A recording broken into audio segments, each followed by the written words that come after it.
Bonjour à tous et bienvenue dans Destination Bonheur. Cette vidéo est la troisième de notre série à propos de l'autonomie sur la santé.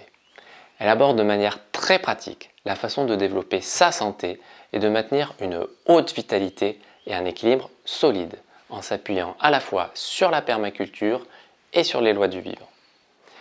Si vous ne les avez pas encore vues, je vous suggère vraiment de commencer par les deux premières vidéos. La première explique comment il est possible d'être autonome sur sa santé sans être médecin, et la seconde pose les notions fondamentales dans lesquelles s'inscrivent les pratiques qui vont être détaillées dans cette vidéo. Alors, nous allons aborder nos besoins, car lorsque ces besoins sont remplis, un être vivant ou un écosystème s'épanouit et donne son plein potentiel. Donc, comprendre l'ensemble des besoins de notre être et savoir comment y répondre permet de rester toujours en équilibre avec une excellente santé et vitalité. Cela inclut des besoins sur tous les plans, physiques, psychiques et spirituels, c'est-à-dire au niveau du sens de notre vie.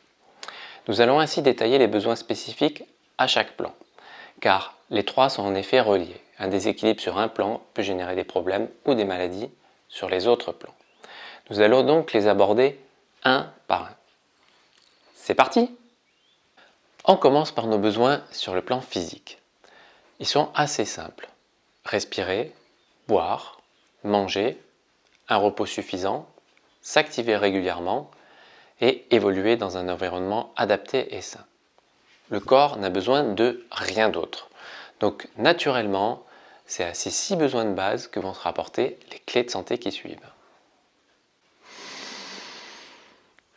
La respiration est notre activité la plus vitale. Elle consiste à oxygéner nos cellules et rejeter certains déchets métaboliques sous forme de CO2.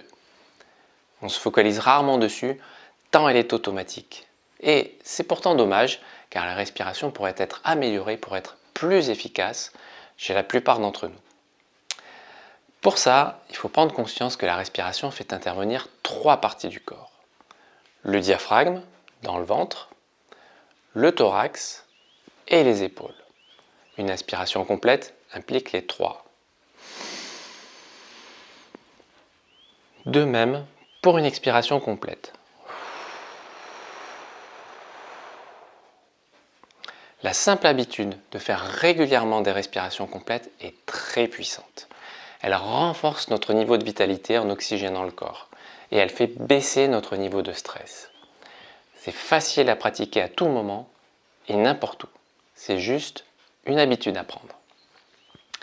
Pour aller plus loin, il y a une foule de pratiques respiratoires qui ont montré scientifiquement des bienfaits incroyables pour notre santé, pour notre immunité, pour faire baisser le stress ou augmenter notre énergie.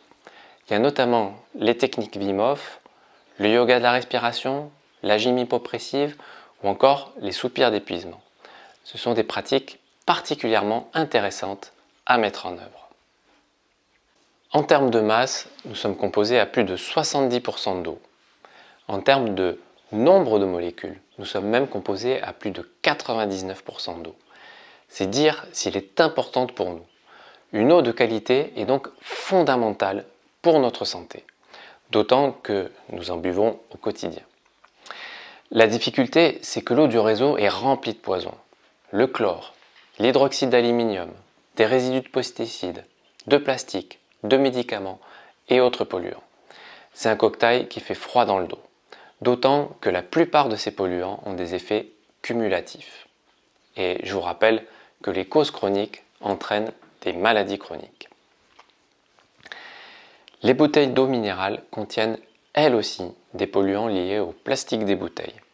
Elles sont même parfois tellement minéralisées qu'elles ne seraient pas considérées comme potables si c'était de l'eau du réseau. D'autant plus que ce sont des eaux mortes qui ne permettent pas au corps d'assimiler les minéraux. Ainsi, au lieu de combler nos carences, elles occasionnent parfois des microcalcifications. Pour accéder à une eau de qualité, il y a plusieurs solutions. Un simple caillou d'argile dans une bouteille d'eau permet d'absorber une partie des poisons, de même que le charbon actif. Pour la filtration, un filtre en céramique est insuffisant car il laisse passer des polluants chimiques. Mais un filtre à gravité ou un osmoseur sont parfaits. Nous pouvons aussi trouver de notre eau dans toute la nourriture crue, avec notamment les fruits et les légumes crus. Et on peut encore améliorer la qualité de notre eau. Les expériences de Marcel Violet dans les années 50 ont montré qu'une eau exposée au soleil pendant 1 mois était meilleure pour la santé, et aussi pour les cultures d'ailleurs. C'est pourquoi ici, après avoir filtré notre eau, nous l'exposons au soleil.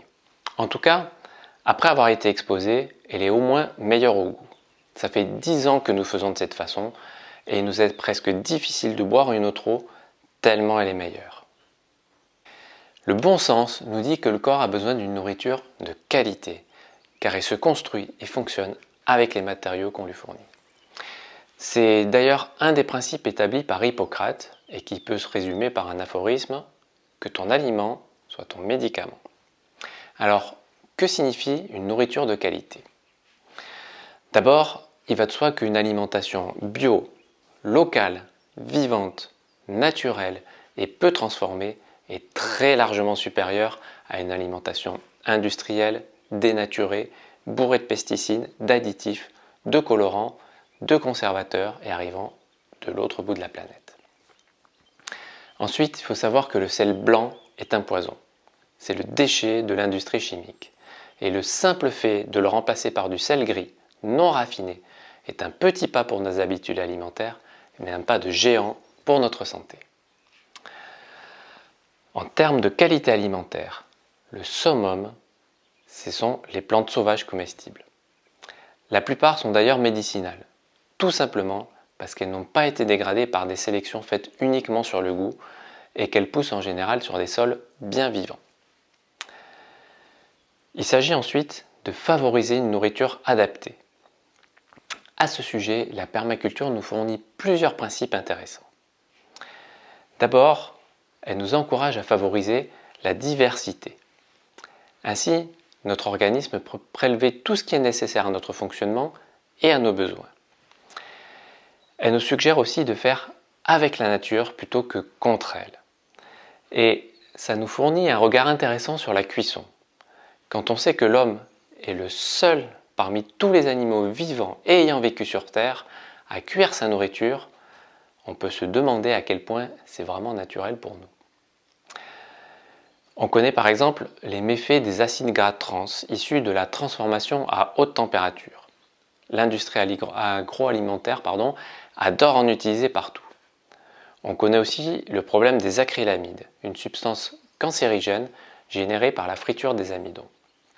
Les cuissons douces, bouillies ou à la vapeur génèrent moins de poison, mais elles nous rendent les minéraux inaccessibles.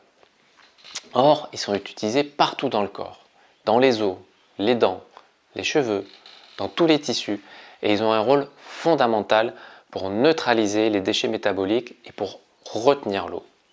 C'est dire leur importance. Le souci, c'est que notre corps est hétérotrophe, c'est-à-dire qu'il est incapable d'utiliser directement les minéraux. Sinon, il suffirait d'un peu de poudre de calcaire ou alors de l'eau très minéralisée pour soigner l'ostéoporose. Mais non seulement ça ne la soigne pas, et en plus, le comble, c'est que ça génère des microcalcifications. Donc, pour pouvoir les utiliser, ces minéraux doivent être liés à du vivant. Au-delà de 45 degrés, la cuisson détruit ce lien et nous n'y avons plus accès. C'est la raison pour laquelle un régime riche en crudités est intéressant et naturel pour nous. D'ailleurs, au passage, la plupart des végétaux que nous consommons sont aussi hétérotrophes. Ce sont principalement les micro-organismes qui leur fournissent un accès aux minéraux. Et c'est pourquoi un végétal qui a poussé sur un sol bien vivant est plus riche en nutrition, en tout cas quand il est consommé cru. Ainsi, une pomme du jardin sera toujours supérieure à ce que l'on peut trouver dans le commerce, même cultivée en bio. La permaculture nous apprend aussi à observer. Cela nous fournit des informations intéressantes sur nos besoins en protéines. Nous avons 32 dents, dont seulement 4 sont dédiées à la viande. Ça indique que nous sommes adaptés à la consommation de viande, mais uniquement dans de petites quantités. C'est notamment confirmé par la composition du lait maternel qui contient 10 à 12% de protéines, ou encore par le régime alimentaire des singes dont nous sommes les plus proches. La consommation de viande génère en effet beaucoup de déchets métaboliques et s'il y en a plus que ce que le corps élimine, ils s'accumulent et peuvent à la longue être à l'origine de maladies comme l'arthrose ou un déséquilibre acido-basique. Donc, l'observation nous montre aussi que dans un contexte naturel, nous n'avons quasiment pas accès aux céréales qui demandent beaucoup de mécanisation et la nourriture n'est pas raffinée. Ainsi, tout ce qui est raffiné comme le sucre blanc ou le sel blanc ou encore la farine blanche est inadapté pour nous. Le corps a en effet besoin d'un équilibre très précis dans le sang. Quand nous avons mangé des aliments naturels, il peut prélever ce dont il a besoin dans les proportions dont il a besoin et éliminer le reste. Mais lorsqu'il arrive un élément unique, le corps doit déstocker les autres éléments depuis les tissus pour refaire l'équilibre du sang. À la longue, c'est à l'origine de nombreux problèmes. Carences, maladies de déminéralisation qui affaiblissent les tissus, tensions, problèmes de cholestérol, diabète, etc. C'est la raison pour laquelle on voit ces problèmes de santé principalement dans les pays où l'on consomme beaucoup de nourriture industrielle très raffinée. Le docteur Jean Seignalé a fait une étude sur des milliers de patients qu'il a suivis sur des périodes très longues. Et il a pu montrer qu'avec un régime adapté, il pouvait soigner et prévenir plus d'une centaine de maladies, dont la plupart des maladies chroniques.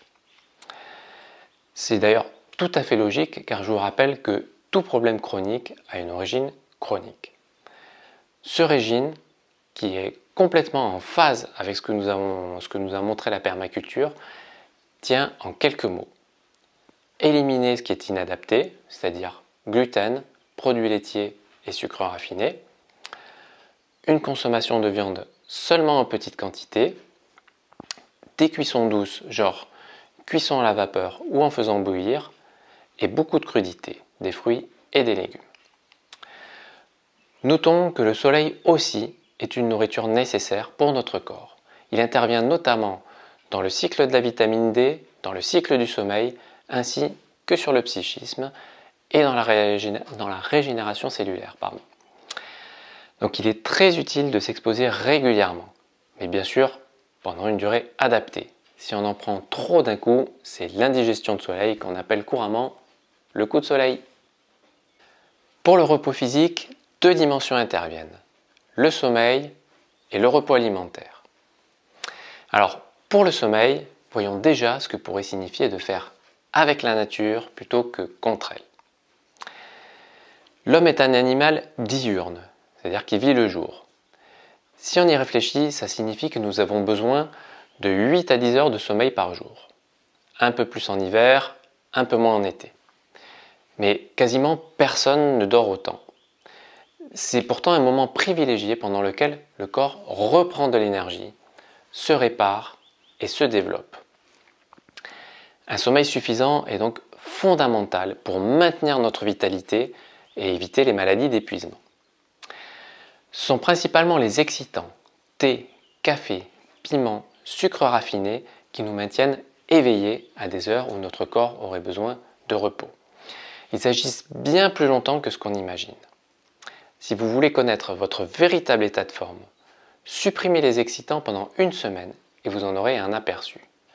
Mais attention, il faut également supprimer les sources de stress, car le stress est perçu par le corps comme une situation d'urgence et masque lui aussi le sommeil. J'ai fait cette expérience il y a une dizaine d'années.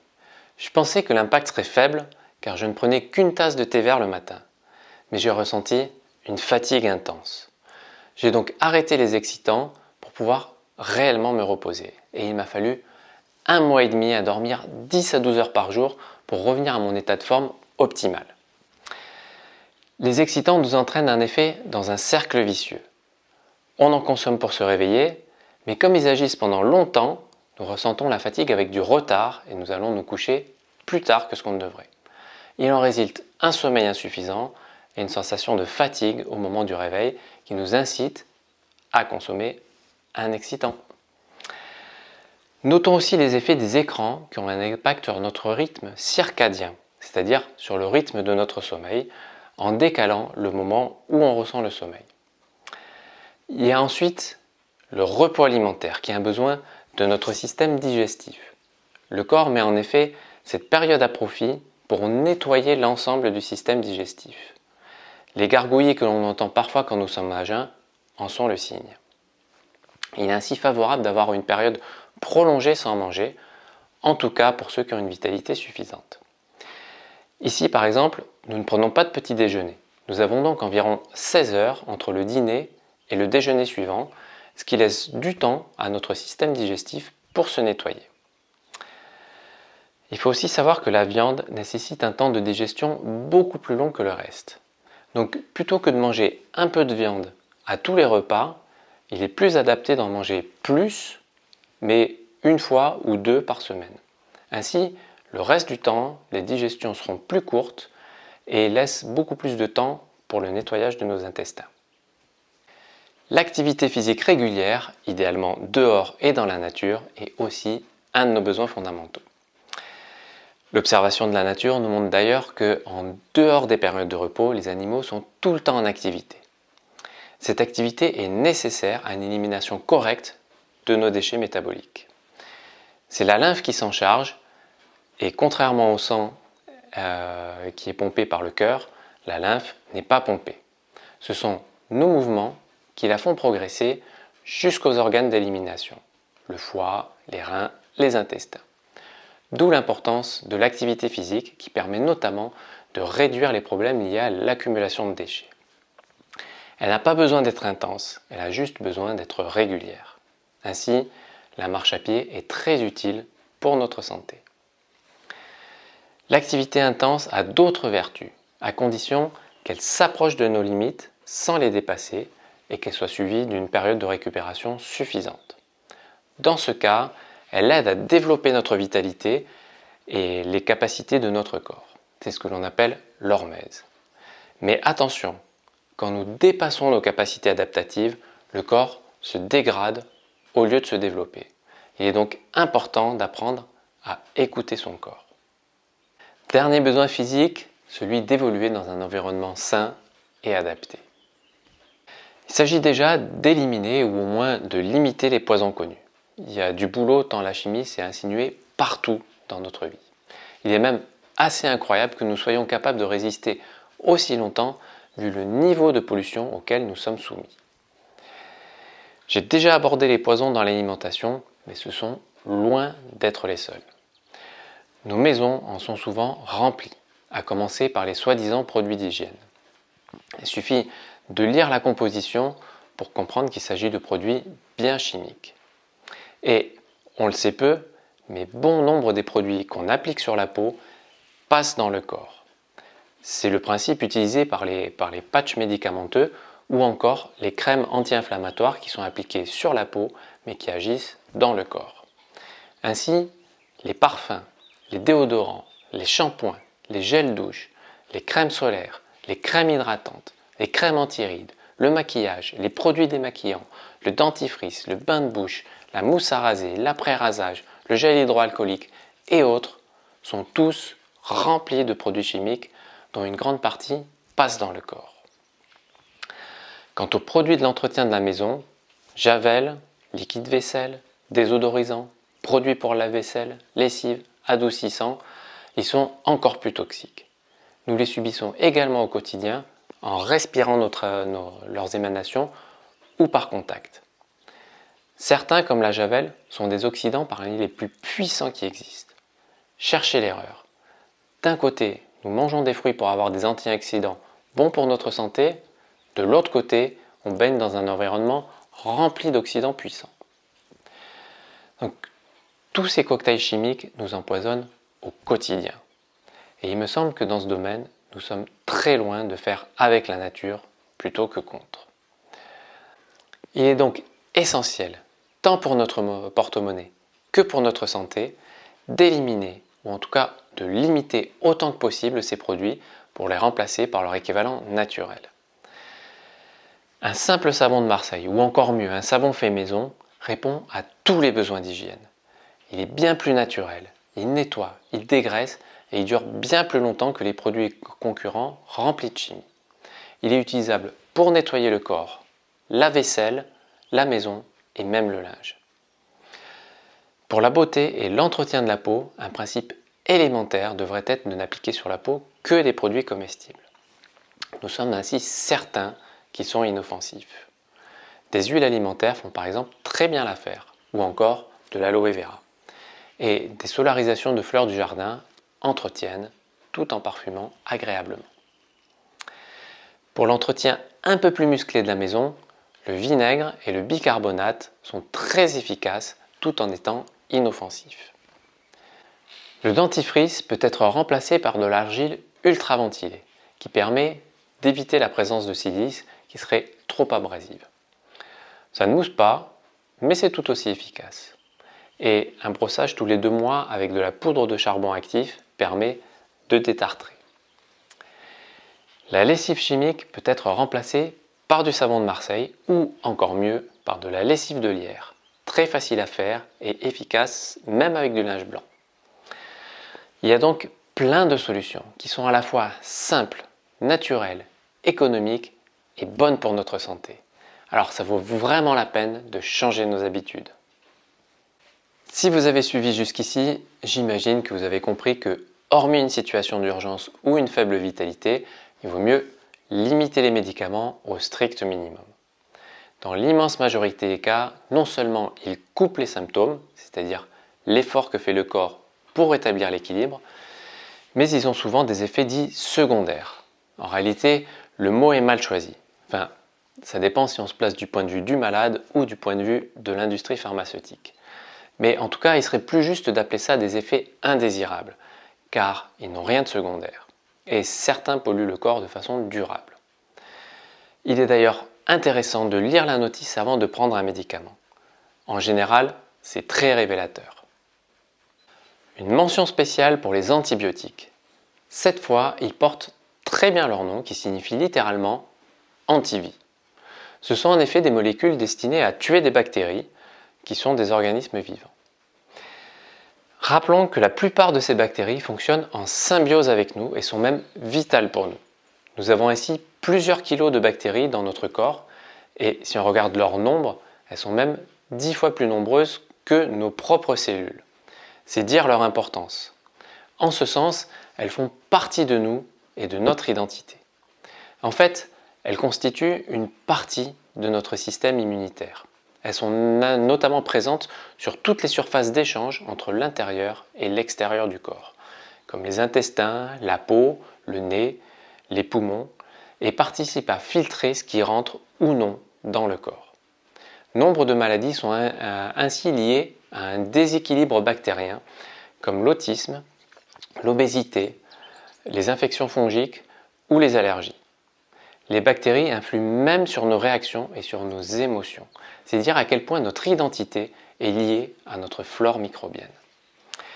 Le problème est que les antibiotiques ne sont pas ou très peu sélectifs. Ils tuent donc nombre de bactéries utiles en plus des indésirables. Et là encore, la notion d'indésirable peut être remise en cause parce que dans de nombreux cas, c'est le corps lui-même qui fait appel à ces bactéries dites indésirables pour nous aider à résoudre un problème. Notons que les nitrites, des conservateurs que l'on retrouve notamment dans les charcuteries, les sulfites, des conservateurs que l'on trouve notamment dans le vin, et même le chlore dans l'eau du réseau, sont aussi des antibiotiques. Ils ont en effet la même fonction, celle de tuer les micro-organismes sans distinction. Je vous laisse imaginer l'impact que ces molécules ont sur notre flore microbienne vitale, et cela au quotidien. Et c'est la même chose pour les produits dits d'hygiène qui décapent les micro-organismes qui sont à la surface de notre peau. Dernière condition d'un environnement sain, l'absence de pollution électromagnétique artificielle. Des groupes internationaux de scientifiques sonnent l'alerte depuis plus de 15 ans. Le Parlement européen alerte depuis plus de 10 ans. Même les autorités sanitaires françaises reconnaissent qu'il y a de gros problèmes. Mais peu de gens sont au courant, car les infos des autorités sont cachées au milieu de rapports volumineux. Les médias ne les relayent pas et les documents sont invisibilisés sur les moteurs de recherche, car il y a de gros enjeux derrière. En fait, c'est la même dynamique que pour le tabac ou l'amiante. Par exemple, Voici un lien officiel vers la résolution 1815 du Parlement européen. Elle fait seulement 2 pages et elle est très claire et très parlante pour comprendre les enjeux. Vous pouvez vérifier qu'elle existe bien sur le site web du Parlement européen grâce au lien qui est affiché à l'écran. Mais même avec le titre exact et la date, vous ne pourrez pas la trouver avec un moteur de recherche. Alors, se protéger des pollutions émises par les antennes est bien sûr difficile, mais il est par contre beaucoup plus facile de se protéger de ce qui vient de chez nous et de notre propre maison. Donc, pour le téléphone portable, on peut en limiter l'utilisation en le coupant lorsqu'il n'est pas utile et en évitant de le laisser à proximité du lit quand on dort. Il est aussi possible de couper les données mobiles lorsqu'elles ne sont pas nécessaires, sinon le téléphone communique quasiment en permanence. Le Wi-Fi et les Bluetooth sont aussi des sources de pollution permanentes, que l'on soit ou non en train de les utiliser. Il est donc judicieux de couper ces sources quand elles ne sont pas utilisées, à la fois sur la box mais aussi sur les appareils connectés. Il est par exemple judicieux de connecter les ordinateurs via un câble Ethernet qui n'émet rien. Il est également utile de mettre à la terre les grosses surfaces métalliques, comme les chauffages par exemple. Sans ça, ces surfaces peuvent émettre des champs électromagnétiques, notamment à cause des pollutions électriques induites par les compteurs Linky. Attention aussi aux voitures électriques, elles génèrent un champ magnétique très puissant qui est incompatible avec les conditions de la santé. Et c'est le cas dans une moindre mesure des plaques de cuisson à induction. On passe maintenant aux besoins psychiques. Ils sont assez similaires aux besoins physiques. Une nourriture adaptée, un repos et une activité psychique suffisante et un environnement sain. Nous sommes en général assez peu conscients de ces besoins. Ils sont pourtant tout aussi vitaux que nos besoins physiques. Ainsi, beaucoup de maladies démarrent par un besoin psychique inassouvi et des maladies graves peuvent être générées par un traumatisme psychique qui est un traumatisme biologique parmi d'autres. Quand on parle de nourriture psychique, on parle d'amour, on parle de contact, de relations amicales, de rire, de joie, de bienveillance. Ce sont des besoins fondamentaux au même titre que la nourriture physique. Notre santé ne s'épanouit que s'ils sont remplis. Cela commence par l'amour de soi. C'est un point important parce que c'est une condition pour pouvoir ensuite donner de l'amour aux autres. Ce n'est que lorsque nous sommes comblés que nous pouvons déborder vers les autres et les aider à être comblés également. Il ne s'agit pas d'un besoin égoïste, mais d'une condition essentielle. L'amour peut bien sûr être nourri via notre relation aux autres, mais aussi via la relation que nous entretenons avec un animal, un jardin et même avec la nature en général. De manière générale, toute relation bienveillante nous nourrit au niveau psychique. La permaculture nous suggère de collecter et stocker l'énergie. C'est le rôle du repos qui nous permet notamment de nous recharger en énergie. Toute phase d'action doit être suivie d'une phase de repos adaptée. C'est vrai au niveau physique et c'est vrai au niveau psychique. Donc, quand on mobilise nos capacités mentales au travail par exemple, nous consommons nos ressources et une phase de repos est ensuite nécessaire. Bien sûr, une action qui a du sens va aussi nous donner de l'énergie psychique. Dans ce cas, il y aura moins besoin de repos, mais il y en aura tout de même besoin. Alors, qu'est-ce que le repos psychique ? Eh bien, il s'agit essentiellement d'activités méditatives ou d'activités qui nous détendent ou encore d'activités semi-automatiques. Toutes ces activités ont en commun d'occuper nos mains, mais de reposer notre mental. Il peut s'agir d'activités artistiques, de jardinage, de vannerie, de coloriage ou de méditation par exemple. Mais attention aux fausses activités de détente. Consulter les médias sociaux n'est pas un repos psychique. Ce serait même plutôt le contraire. Et de même pour la plupart des films qui vont tenter de faire appel à nos émotions. Donc des livres ou des bandes dessinées sont en général plus adaptés car ça va à notre rythme. Vous aurez compris que la vie est un équilibre et qu'il doit y avoir une alternance entre les phases de repos et les phases d'activité. Pour l'activité physique, nous avons facilement conscience que certaines activités sont bonnes pour notre santé, comme le sport par exemple, mais que d'autres activités peuvent nous user, comme les mouvements répétitifs de certains travaux manuels. Eh bien, il en est de même pour les activités psychiques. Certaines développent notre vitalité, alors que d'autres nous épuisent. En général, tout ce qui nous stimule, qui nous permet de travailler sur un sujet intéressant, ou qui satisfait notre curiosité et qui a du sens, va nous apporter de la vitalité. Il en est de même pour les stress psychiques courts et intenses du moment qui ne dépassent pas notre capacité adaptative. Ainsi, pour certains, un saut en parachute va pimenter la vie et apporter un surplus de vitalité. Au contraire, les activités psychiques contraintes nous épuisent. C'est le cas pour un travail qui n'est qu'alimentaire ou dans le cas de relations toxiques.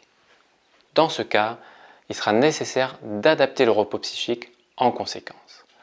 C'est la raison pour laquelle les vacances sont nécessaires pour tous ceux qui ont un travail qui n'est qu'alimentaire. Quand un environnement psychique nous apporte de l'amour, de l'amitié, de la bienveillance, de la confiance, de la paix, il nous permet de nous épanouir et d'être sereins. Il existe malheureusement aussi des environnements toxiques qu'il vaut mieux éviter. Je rappelle que les stress qui génèrent des maladies sont soit des stress brutaux, soit des stress qui s'installent dans la durée. À ce titre, les informations à la télévision et à la radio sont parmi les pires environnements psychiques. Ils sont non seulement très toxiques, mais surtout, ils sont quotidiens. Les informations à la télé ou à la radio sont donc à éviter absolument. Au début, c'est difficile car ces médias nous rendent accros en jouant sur la peur de ne pas savoir à quelle sauce nous allons être mangés. Mais je vous rassure, très rapidement, nous ne ressentons plus le besoin de les écouter. Ici, depuis plus de 20 ans sans télé ni radio, nous n'avons jamais eu l'impression de manquer une information importante. Même pas une seule. Je précise que les médias alternatifs peuvent aussi avoir cet effet néfaste si nous en abusons. Donc, comprendre les dérives de notre monde est nécessaire pour que ça puisse changer. Mais il y a un équilibre à trouver entre les moments qui y sont consacrés et les moments passés dans des environnements sains. Les films violents sont également des poisons psychiques, mais ils ont l'avantage d'être ponctuels. Ils font donc moins de dégâts que les informations, à condition bien sûr de n'en regarder qu'occasionnellement. Les relations toxiques peuvent être des poisons psychiques très violents, en ce sens qu'elles sont parfois très intenses. Quand elles dépassent nos capacités adaptatives, ça devient des chocs. C'est plus courant que ce qu'on imagine. Et si vous avez vu le complément de la vidéo numéro 2 de cette série sur la santé, vous pouvez imaginer les implications que ça peut avoir. Soyons conscients que beaucoup de nos addictions sont des mécanismes de compensation mis en place par le corps pour rester en équilibre malgré un stress qui dure. Cela peut prendre la forme d'addiction alimentaire, d'addiction à l'alcool, aux drogues, aux jeux, au sexe ou autres. Ce sont bien sûr des mécanismes utiles pour tenir à moyen terme, mais ce n'est jamais une bonne solution à long terme. Il est donc important d'en prendre conscience et de réfléchir à ce qui nous bloque dans cette situation. Il arrive souvent que ça vienne d'un blocage qui nous garde en situation d'inhibition, même lorsque la lutte ou la fuite serait plus efficace. Au besoin, il est utile de se faire aider pour résoudre ce blocage. Et lorsque une maladie est d'origine psychique, il y a un lien entre le type d'émotion qui l'a déclenchée et l'organe touché. En cas de problème quelque part, il est utile de consulter un dictionnaire de correspondance. Si les situations décrites en association avec l'organe touché résonnent en nous, alors la source est probablement psychique. Et quand c'est le cas, nous pouvons ainsi faire le lien entre la maladie et la situation qui l'a générée. Car le mal a dit. Cela nous permet soit d'y mettre un terme, soit de traiter le traumatisme associé. On arrive maintenant au plan spirituel, celui du sens de notre vie. Donc, comprendre ce sens est un processus qui peut être long, mais il est essentiel pour développer un bon équilibre de vie. Il inclut la notion de ce qui nous rend heureux, mais aussi la dimension de ce que nous apportons aux autres. Comme pour les autres plans, nous avons des besoins sur le plan spirituel. s'ils ne sont pas respectés, ils peuvent eux aussi être source de maladies ou de problèmes dans notre vie. Le blues du businessman, la chanson de Michel Berger et Luc Plamondon, illustre très bien une situation dans laquelle les besoins physiques et psychiques sont comblés, mais dans laquelle la vie n'a pas de sens. Une situation qui pourrait tout à fait être à l'origine de problèmes de santé. Ces besoins spirituels sont très similaires à ceux des autres plans. Une nourriture adaptée, de l'activité, du repos et un environnement sain. Alors, voyons comment ça se traduit. Les pensées constituent notre nourriture spirituelle. Les pensées de paix, d'amour, de lien avec les autres et la nature, de joie, d'enthousiasme, de projet, de gratitude, de confiance sont des nourritures qui nous développent et nous élèvent. Mais sur ce plan, nous pouvons aussi être confrontés à de la malbouffe. Des pensées de peur, de séparation, de violence, que ce soit envers soi ou envers les autres, les ruminations ou encore les croyances limitantes sont des nourritures qui plombent notre vie. Qu'elles nous plombent ou qu'elles nous développent, les pensées ont un impact beaucoup plus puissant que ce qu'on imagine sur les autres plans de notre vie. Donc savoir les observer et les diriger au mieux est essentiel pour notre santé et pour la qualité de notre vie de façon générale. Un de nos besoins profonds est de poser des actes alignés sur le sens de notre vie. Des actes qui amènent quelque chose pour les autres, qui dépassent notre propre vie. Il n'y a pas besoin que ce soit quelque chose d'énorme ou extraordinaire, mais simplement d'actions qui ont du sens, que ce soit via un métier ou une autre activité. Je trouve qu'il y a des exemples très forts à ce sujet dans la magnifique chanson de Jean-Jacques Goldman, « Il changeait la vie ». C'est ce que nous essayons ici de faire au travers des vidéos que nous vous proposons. Sur le plan physique, il peut y avoir du sport adapté qui améliore notre santé ou des activités physiques qui dégradent notre santé. De la même manière, sur le plan spirituel, certaines activités détruisent le sens de notre vie, comme des activités contraires à nos valeurs ou qui font du tort aux autres. Il est important de prendre conscience que certains métiers, même s'ils nous permettent de gagner de l'argent, qui nous aident à nous nourrir physiquement, peuvent aussi nous détruire spirituellement s'ils sortent de nos valeurs. D'ailleurs, les questions « Pourquoi est-ce que je souhaite en bonne santé ?» et « Qu'est-ce que je veux en faire ?» sont très puissantes.